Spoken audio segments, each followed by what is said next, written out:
સ્વામિનારાયણ સંપ્રદાયના સાધુ દ્વારા જલારામ બાપા પર ટિપ્પણી બાદ વીરપુરમાં જલારામ બાપાના મંદિર નજીક 2 દિવસના બંધનું એલાન કરવામાં આવ્યું।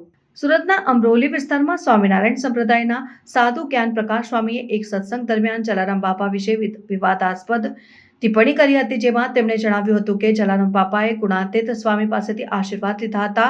આ નિવેદન બાદ જલારામ બાપાના ભક્તોમાં ભારે રોષ જોવા મળ્યો હતો અને રઘુવંશી સમાજ સહિતના સમુદાયોએ આ નિવેદનનો ઉગ્ર વિરોધ કર્યો હતો। વિવાદ વધતા જ્ઞાન પ્રકાશ સ્વામીએ માફી માંગી હતી અને જણાવ્યું હતું કે સંત શિરોમણી જલારામ બાપાને શત વંદન છે। એક પુસ્તકમાં પ્રસંગ વાંચ્યો હતો તે જ કહી સંભળાવ્યો હતો, પરંતુ તેનાથી કોઈનું દિલ દુભાણું હોય તો હું સાચા દિલથી માફી માંગુ છું। સ્વામીની માફી છતાં લોહાણા સમાજના અગ્રણી ગિરીશ કોટેચાએ કડક પ્રતિક્રિયા આપીને સ્વામિનારાયણ સંપ્રદાયને જ્ઞાન પ્રકાશ સ્વામી સામે કડક કાર્યવાહી કરવાની માંગ કરી છે। તેમણે જણાવ્યું હતું કે જ્ઞાન પ્રકાશ સ્વામીને હાંકી કાઢો, તેમની પાસે કચરા પોતા કરાવો। આ વિવાદને કારણે વીરપુરમાં જલારામ બાપાના મંદિર નજીક 2 દિવસના બંધનું એલાન કરવામાં આવ્યું હતું અને ભક્તોએ સ્વામીની માફી માંગવાની માંગ કરી હતી। મંદિર બંધ હાલતમાં જોવા મળ્યું અને સ્વામી ત્યાં હાજર ન હતા।